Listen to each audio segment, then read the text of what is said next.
Currently Thrissur കുറേ നല്ല മന്തി കിട്ടുന്ന സ്പോട്ട് ഉണ്ടെങ്കിലും അവർക്കൊക്കെ ഒരു എതിരാളിയായിട്ട് ഒരു പുതിയ ഷോപ്പ് വന്നിട്ടുണ്ട്.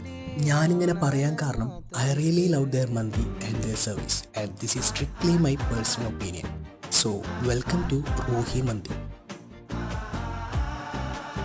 നല്ല അലുവ കഷ്ണം പോലെ ഉണ്ടായിരുന്നു ഇവിടുത്തെ മട്ടൻ, കാരണം അത്രയ്ക്കും സോഫ്റ്റ് ആയിരുന്നു. മട്ടൻ വെച്ച് നോക്കുമ്പോൾ ബീഫ് അത്രയ്ക്ക് സോഫ്റ്റ് അല്ലെങ്കിലും ബീഫ് കഴിക്കാൻ അടിപൊളിയായിരുന്നു. അധികം മസാല ഒന്നും ഇല്ലാത്ത ഒരു സിമ്പിൾ ഫ്ലേവർ ആയിരുന്നു മട്ടനിലും ബീഫിലും നമുക്ക് കിട്ടിയത്.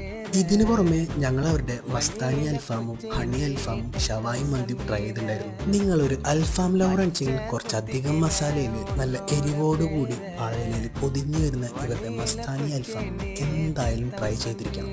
ഇനി ഇവരുടെ ഷവായി മന്തി ആയാലും ഹണി അൽഫാം ആയാലും എല്ലാം നൈസായിരുന്നു. ഹണി പൊതുവെ സ്വീറ്റ് ആണെങ്കിലും ഇവരുടെ ഹണി അൽഫാം കുറച്ചധികം സ്വീറ്റായി പോയോ എന്നൊരു ഡൗട്ട് എനിക്കുണ്ട്.